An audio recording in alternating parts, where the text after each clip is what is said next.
Selamat mendengarkan podcast ini.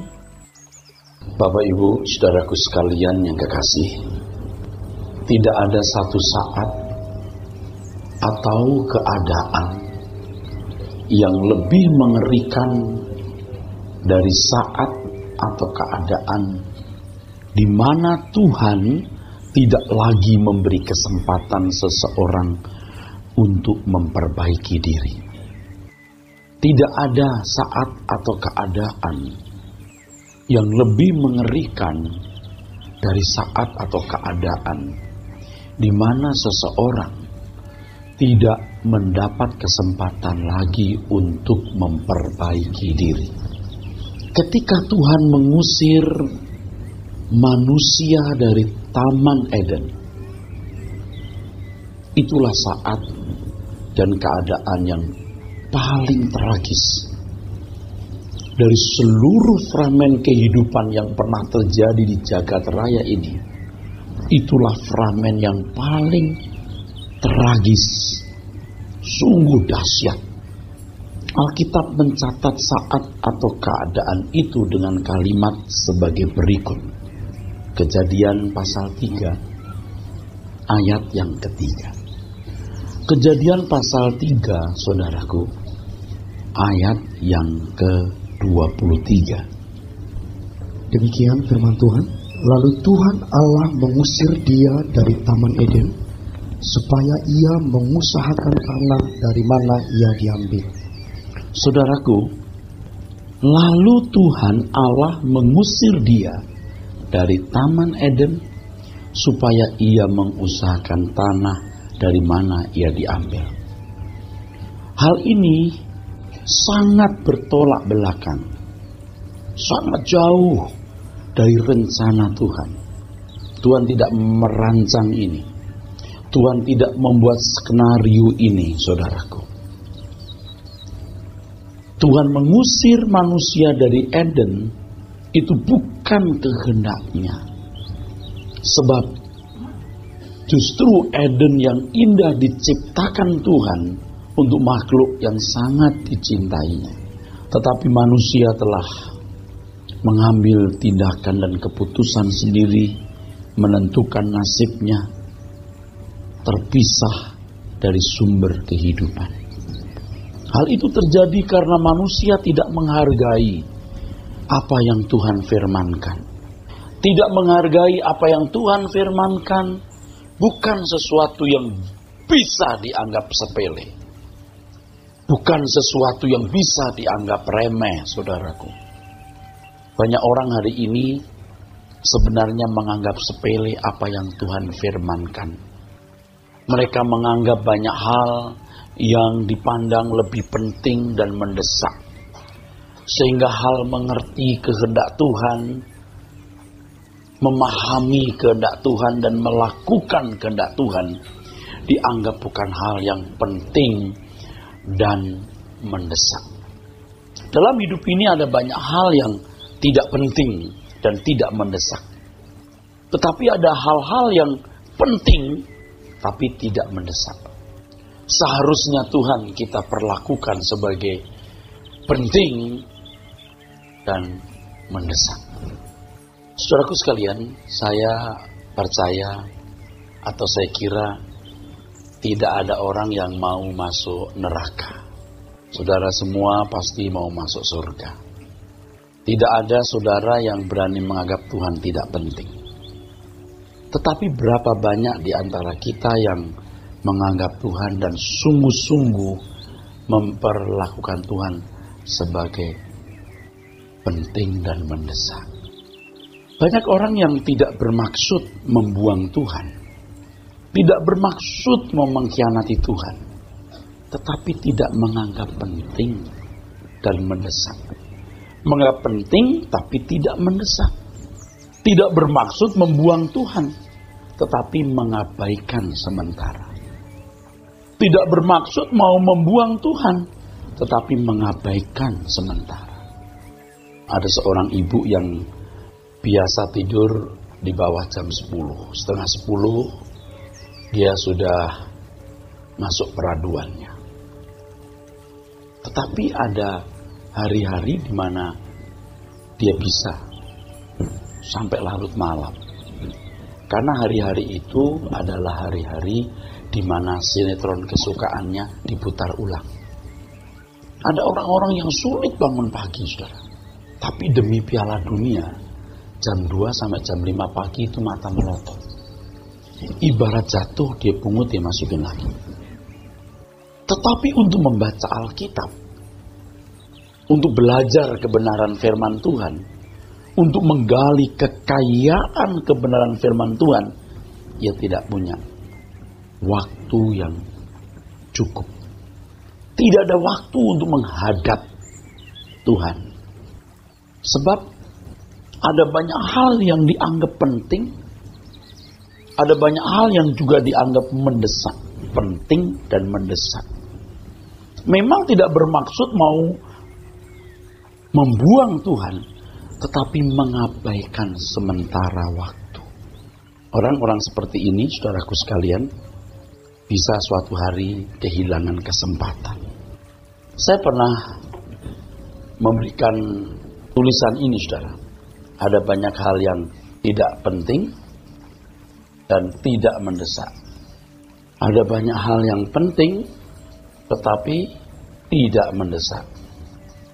Tapi ada yang penting dan mendesak.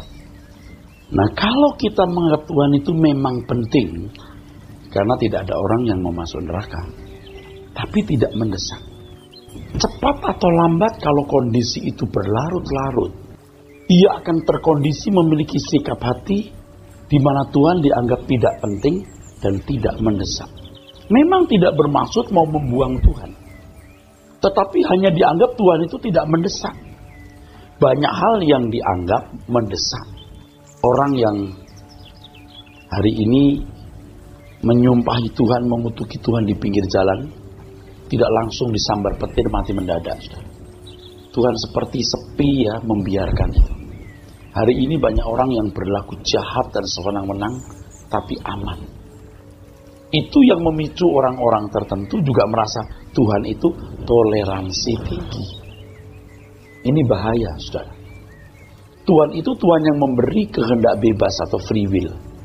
Kalau kita tetap ada di kubangan ini, memang Tuhan dianggap penting, tapi tidak mendesak, nanti terkondisi. Jiwa, pikiran orang terkondisi menganggap Tuhan itu tidak penting dan tidak mendesak.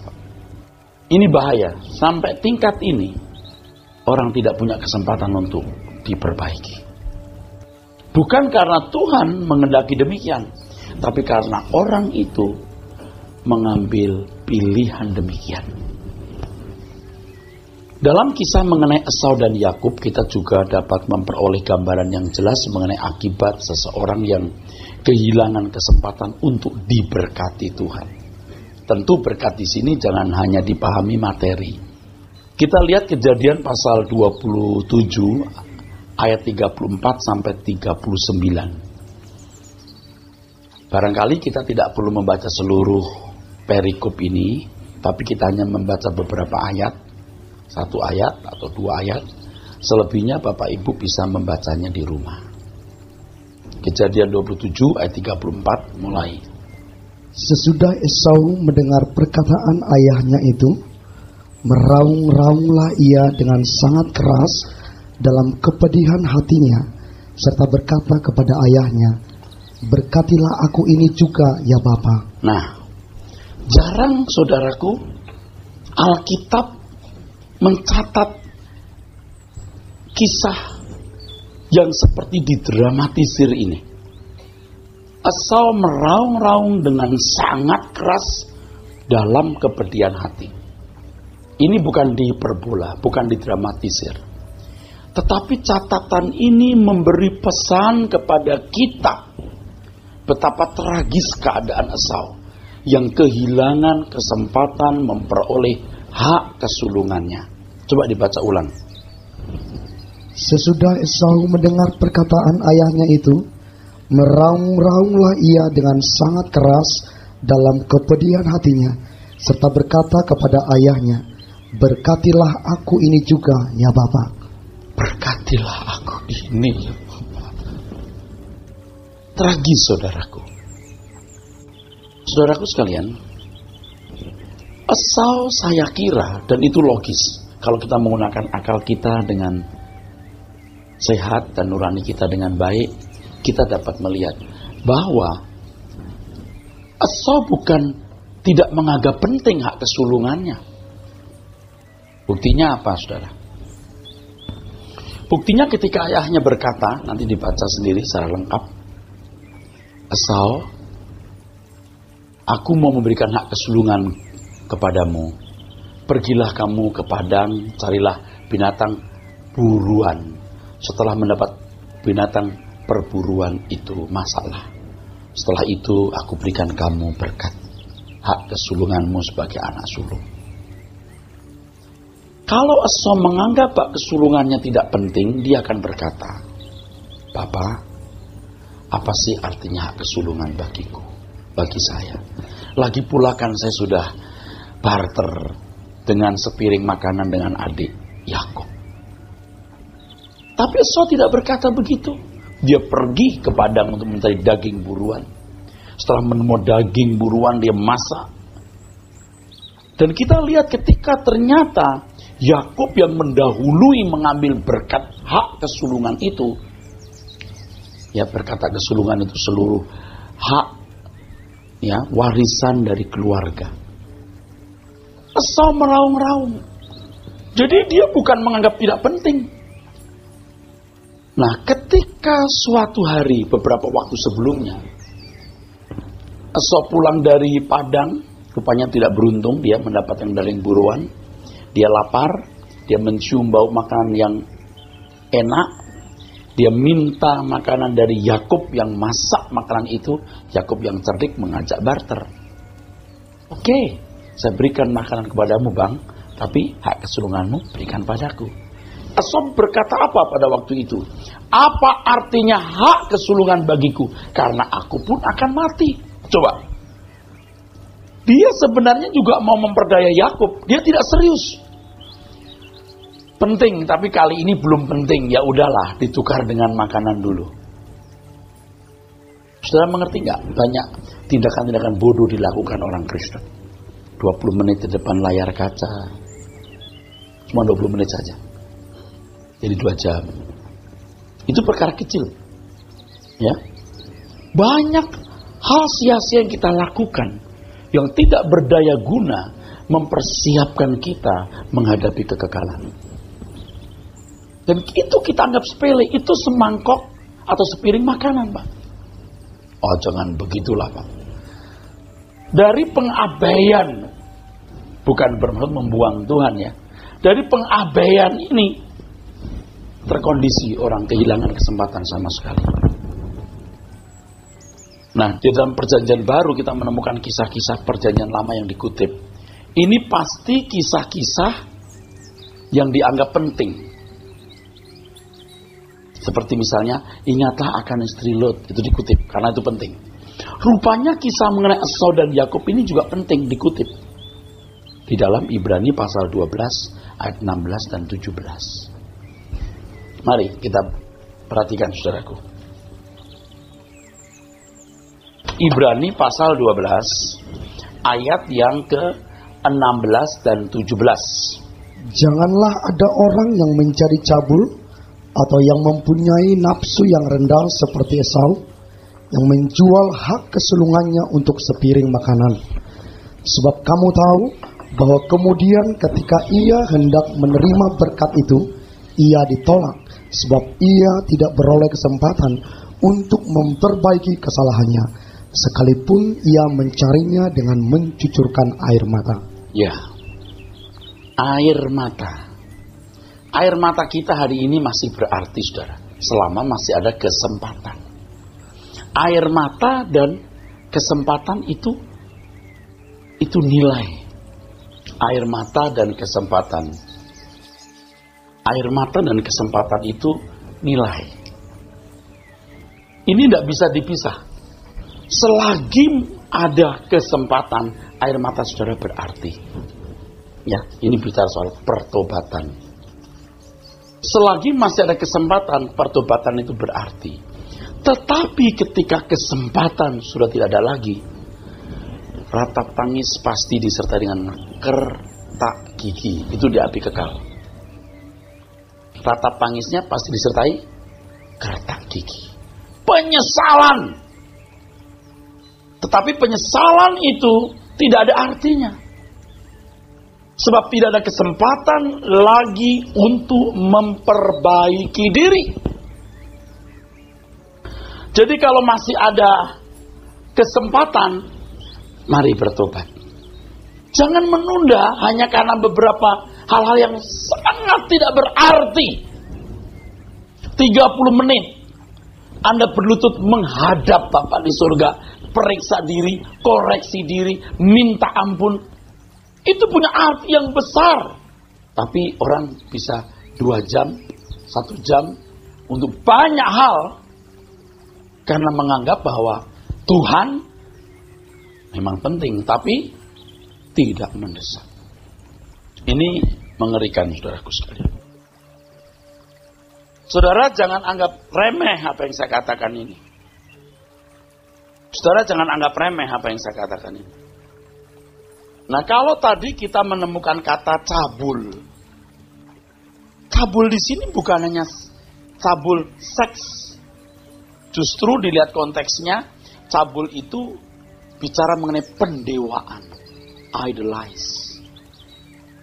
Ketika kita menganggap sesuatu lebih bernilai, sesuatu lebih berharga dari Tuhan, itu idolize.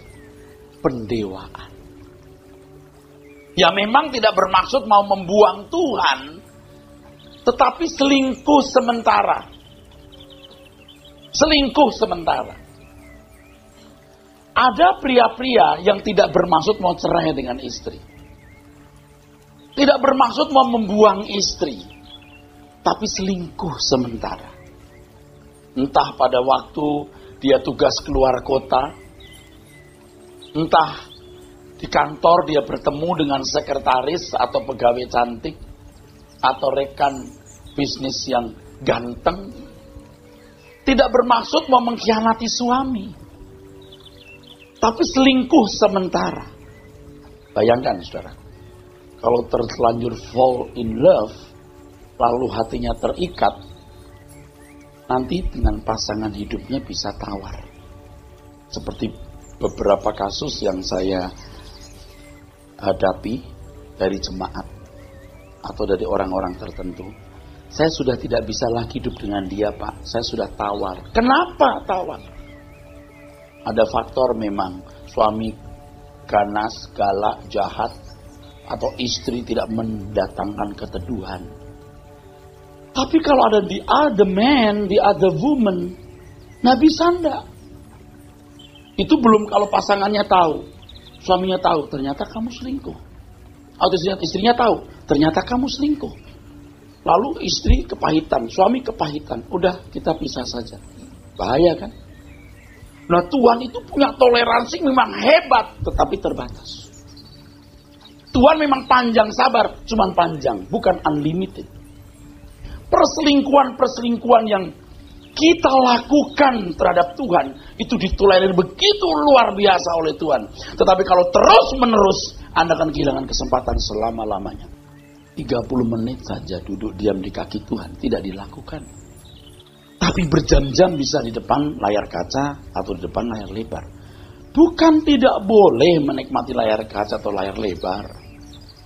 Tapi apakah kita menyediakan porsi yang sepantasnya bagi Dia yang sangat mengasihi kita. Ya sebelum saya sedewasa hari ini, saudara. Saya tahu doa itu penting, menghadap itu penting, menghadap Tuhan. Jadi saya usahakan belum melakukan segala sesuatu, menghadap Tuhan dulu dah. Kalau sudah menghadap Tuhan jadi lega, saudara. Bisa ini, bisa itu, bisa lakukan ini, lakukan itu. Seperti sudah bayar hutang. Nah di situ doa menjadi seperti kewajiban. Tapi setelah saya bertumbuh, Tuhan ajarkan saya kebenaran.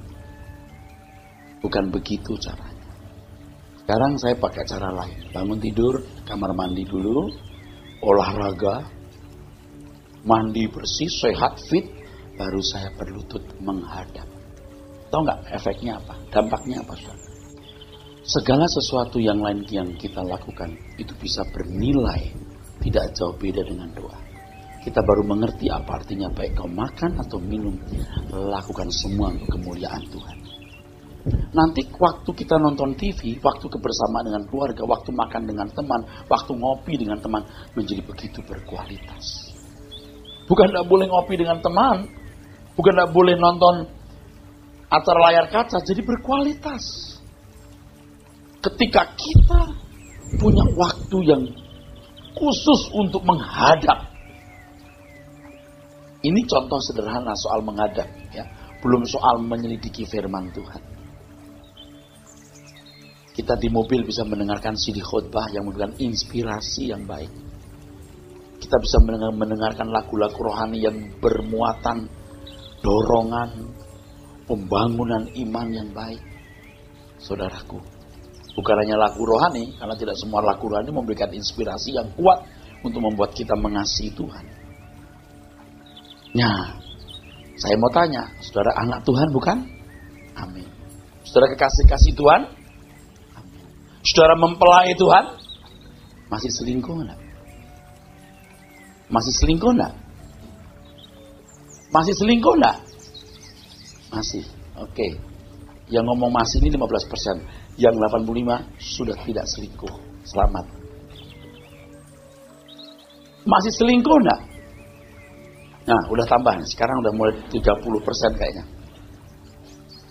Jadi yang 70% tidak selingkuh. Luar biasa. Nilainya 100. Betul?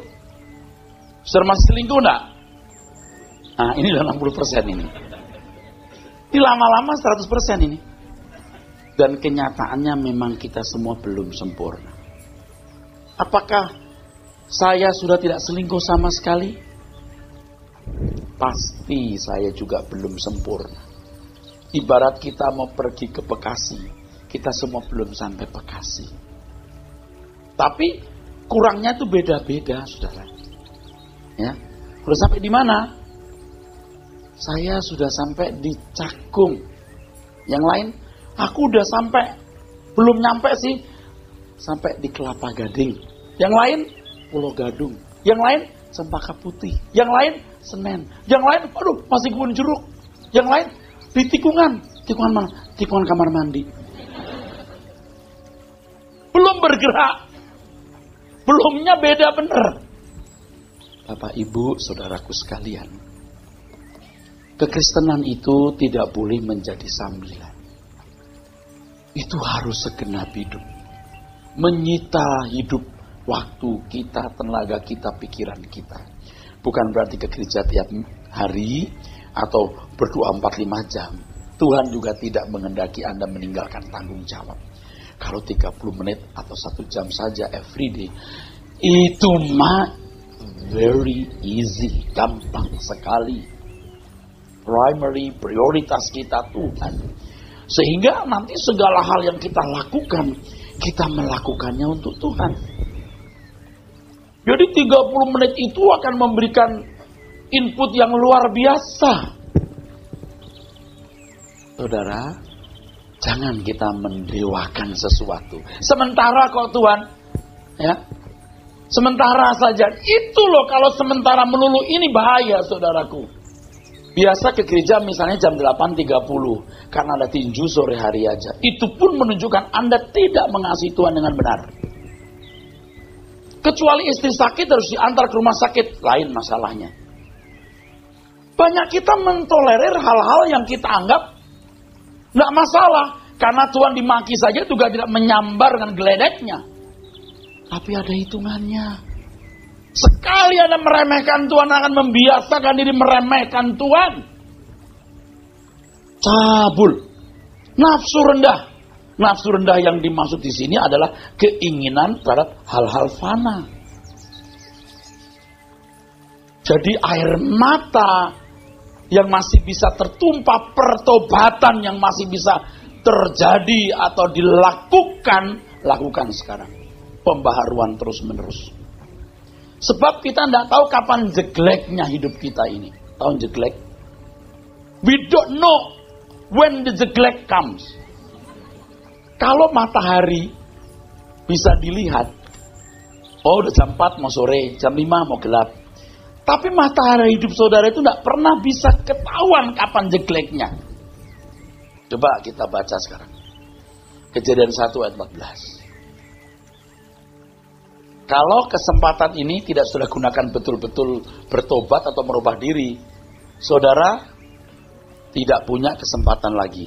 Ya, anggap dan terimalah ini sebagai kesempatan terakhir. Jangan main-main, tidak ada yang diuntungkan kecuali diri saudara sendiri. Saya hanya penyampai kebenaran. Respon saudaralah yang menentukan apakah Anda mau selamat atau tidak.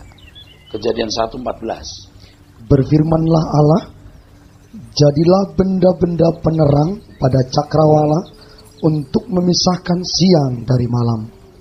Biarlah benda-benda penerang ini menjadi tanda yang menunjukkan masa-masa yang tetap dan hari-hari dan tahun-tahun. Dan sebagai penerang pada cakrawala, biarlah benda-benda itu menerangi bumi. Ya, ayat ini selama berbelas tahun tidak memberikan sesuatu yang patut disimak. Saya lewati saja kalau setiap kali saya membaca.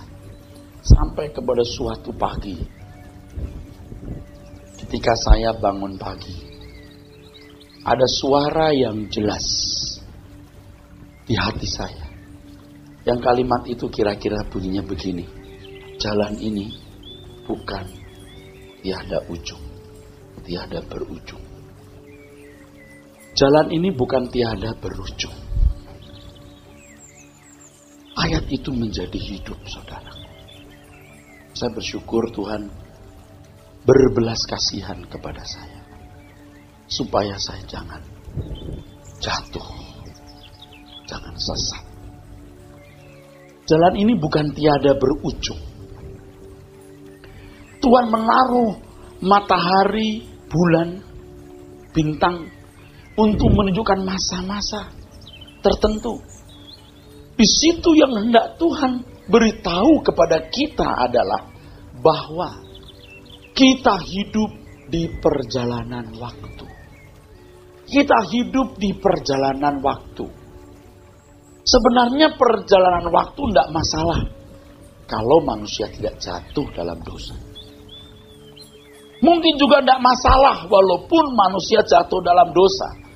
Perjalanan waktu juga tidak masalah kalau manusia hanya berbuat dosa tapi tidak pernah mati. Oke, manusia mati, tidak apa-apa. Perjalanan waktu tidak masalah. Asal setelah mati tidak ada kelanjutannya. Masalahnya setelah mati itu ada kelanjutan. Karena manusia bukan monyet. Yang hari ini hidup, besok mati, tidak ada pertanggungan jawab. Manusia hidup, mati, ada pertanggung jawaban yang harus diberikan kepada Tuhan. Di 70 tahun umur hidupnya. Untung 70 Pak. Kalau 700, dosanya tambah banyak Pak. Kalau 7.000, lebih ganas. 7 juta, apinya lebih panas. Saudaraku, kita nggak tahu kapan jegleknya. Dan banyak orang terjebak dengan pola hidup tiada ujung. Seolah-olah hidup ini nggak ada ujungnya. Pagi bangun, mandi, makan pagi, bawa anak ke sekolah, ngedrop anak ke sekolah, lalu kerja. Jam 6 pulang, makan bareng atau sempat jalan-jalan ke mall dengan anak-anak. Kalau pulang jam 9-10 malam ya langsung tidur, besok pagi lagi, begitu lagi. Terjebak dalam rutinitas dengan pola hidup, seolah-olah hidup ini nggak ada ujungnya. Padahal jeglek setiap saat kita nggak pernah tahu. Kita punya matahari yang bisa terbenam setiap saat. Jangan main-main dengan berita ini, saudara. Tidak kebetulan saudara mendengar suara kebenaran ini. Tidak kebetulan. Tidak kebetulan. Tuhan mengingatkan saudara. Kalau gereja tidak berbicara tegas, mengingatkan jemaat fakta-fakta ini, entah siapa yang mau mengingatkan. Saudaraku, mari kita berubah. Amin. Mari kita berdoa. Jangan main-main. Di dalam Matius pasal 25, ayat yang pertama sampai 13, Tuhan memberikan perumpamaan mengenai 5 gadis bodoh dan bijaksana. Di situ ada tragis juga. Ketragisan penunggu-penunggu mempelai yang tidak boleh masuk ruang pesta. Silakan dibaca dari ayat 10. Ayat 10. Akan tetapi waktu mereka sedang pergi untuk membelinya, datanglah mempelai itu, dan mereka yang telah siap sedia masuk bersama-sama dengan dia ke ruang perjamuan kawin, lalu pintu ditutup. Terus kemudian datang juga gadis-gadis yang lain itu dan berkata, Tuan, Tuan, bukakanlah kami pintu. ini kurang dramatis. Ini kalau didramatisir hebat. Bukan Tuan, Tuan, bukan pintu. Hehehe, nggak boleh, nggak mungkin. Dia pasti dengan cerita gitu. Tuhan bukakan, Tuhan bukakan pintu. Pasti. Lalu kalimat berikutnya, baca. Tetapi ia menjawab, aku berkata kepadamu, sesungguhnya aku tidak mengenal kamu. Loh, aku sudah nunggu. Kami bukan gelandangan. Kami penunggu-penunggu mempelai. Kami sudah menunggu. Terus? Karena itu berjaga-jagalah, sebab kamu tidak tahu akan hari mana maupun akan saatnya. Ya, berjaga-jagalah. Jangan terjebak dengan pola hidup jalan tiada ujung. Ini pola hidup jalan tiada ujung. Ada ujungnya. Siklus kehidupan yang berputar begitu rupa seolah-olah tidak ada ujungnya. Tuh lihat iblis jahatnya itu. Jeglek setiap saat. Bahaya, saudara. 5 gadis yang bodoh ini bukan tidak menunggu, sudah punya jeri lelah menunggu, saudaraku. Tapi nggak diperhitungkan. Saya khawatir Anda sudah jadi Kristen dari kecil ke gereja tapi tidak diperhitungkan. Tuhan berkata apa? Kalau mau panas, panas. Mau dingin, dingin sekalian. Kalau yang model setengah-setengah begini, enggak usah. Saudara mengerti maksudnya? Halo? Nah bisa Pak. Mau bener-bener sekalian. Enggak bener, enggak usah bener sekalian. Untuk Tuhan kan porsi yang terbaik. Oke, kita belum dewasa, masih ada selingkuh-selingkuhnya. Day by day kan kita harus memberi yang terbaik untuk Tuhan. Nah kalau kita membaca Matius 7 ayat 21-23, di perikop lain juga dikisahkan ada orang-orang yang tidak dikenal Tuhan, ya, orang-orang yang berkata kami sudah bernubuat demi namamu. Ini pasti para pendeta ini. Kami sudah mengusir setan demi namamu. Kami sudah mengadakan banyak mujizat. Kira-kira kalau pendeta sudah bisa bernubuat, mengusir setan, mengadakan banyak mujizat, heboh nggak saudara? Heboh. Kalau dia bikin persekutuan doa, rumah nggak cukup. Dia bikin kebaktian di gedung, berjubel.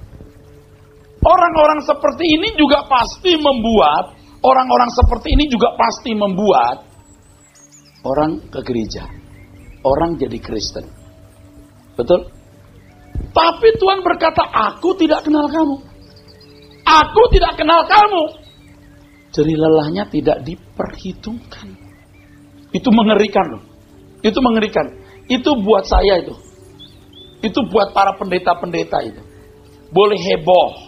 Oke. Boleh terkenal. Boleh bawa orang ke gereja. Tapi Tuhan berkata, aku tidak kenal kamu. Bisa nggak? Bisa. Aku tidak kenal kamu. Aku tidak kenal kamu.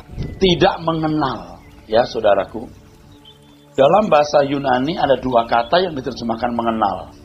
Yang pertama, oida, yang kedua, ginosko. Oida ini artinya mengenal lengkap sempurna. Fullness of knowledge. Tuhan itu mengenal kita sempurna. Ketika Tuhan berkata, aku tidak kenal kamu, tidak menggunakan kata oida. Tuhan kenal kita sempurna kok. Tapi Tuhan menggunakan kata ginosko. Aku tidak menikmati kamu. Pengenalan dari pengalaman. Dari pengalaman menikmati. Experiencing. Ya, menikmati. Kata ginosko ini punya padanan kata yada dalam bahasa Ibrani. Yang artinya bersetubuh. Jadi ketika Tuhan berkata, aku tidak kenal kamu itu ini. Aku tidak menikmati kamu. Aku tidak menikmati kamu. Saudaraku sekalian yang kekasih. Saudara menikmati Tuhan? Saudara menikmati Tuhan? Ya. Ciri orang Kristen yang belum dewasa atau tidak dewasa menikmati Tuhan. Tok. Ada toknya. Tapi orang Kristen yang dewasa adalah orang Kristen yang dinikmati Tuhan. Tahukah Bapak Ibu bahwa kitab Mazmur itu kitab doanya orang Yahudi sampai hari ini?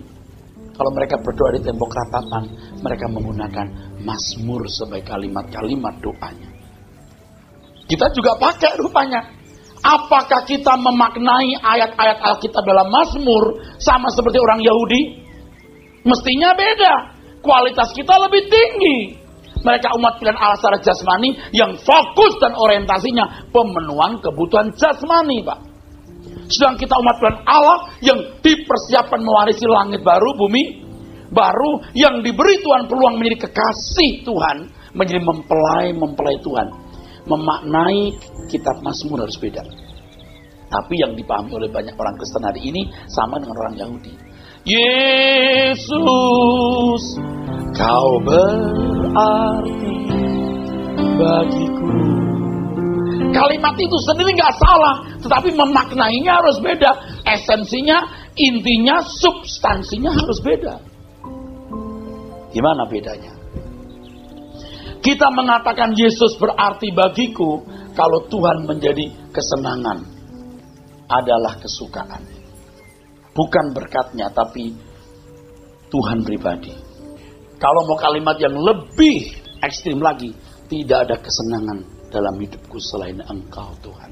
Baru dia boleh bilang, kau berarti bagiku. Ya, orang Kristen maknanya begitu.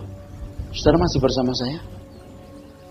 Yang kedua, kalau kita berkata, kau berarti bagiku Tuhan, kita menemukan tempat sebagai ciptaan. Menemukan tempat sebagai ciptaan. Sebagai ciptaan itu kita diperlakukan sewenang-wenang, semena-mena. Maaf, sewenang-wenang, semena-mena agak nggak tepat. Sesuka-suka penciptanya.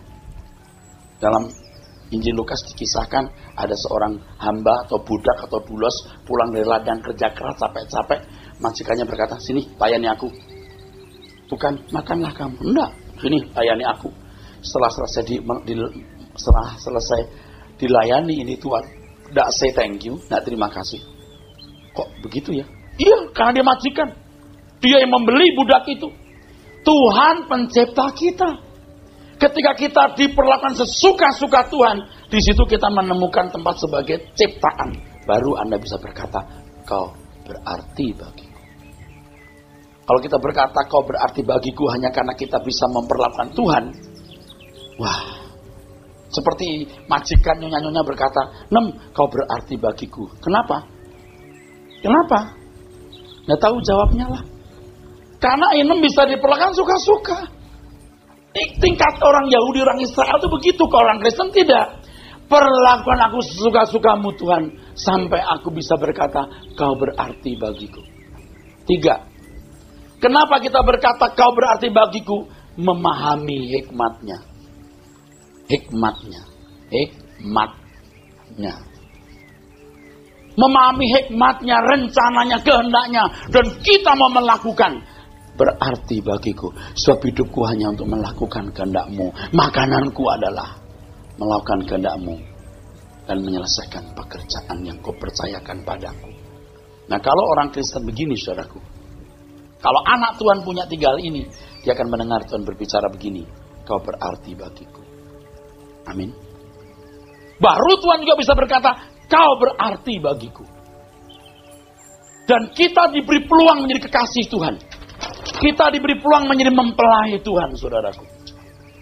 Nah, untuk itu kita diberi kesempatan untuk bertumbuh. Kita memiliki hak karunia sulung roh. Sulung roh menjadi mempelai-mempelai Tuhan. Kalau ini nggak dimanfaatkan, jadi apa kita? 70 tahun hidup kita di dunia, mau apa kita, saudaraku? Ini yang namanya Injil. Kalau hanya dari miskin jadi kaya, gaji 5 juta jadi 50 juta, kalau hanya dari lumpuh jalan, belum berita baik. Karena setan pun bisa buat. Tapi kalau dari manusia berdosa, menjadi manusia yang berkarakter ilahi, menjadi kekasih Tuhan, itu baru Injil. Saya makin yakin bahwa orang percaya itu bisa hidup suci dalam segala hal. Dalam segala hal. Dalam kejujuran, dalam temperamen, dalam kehidupan seks, dalam kehidupan kerja tanggung jawab. Bisa sempurna. Karena Tuhan beri kemampuan. Asal kita mau bekerja keras, asal kita bisa kerja rajin. Amin.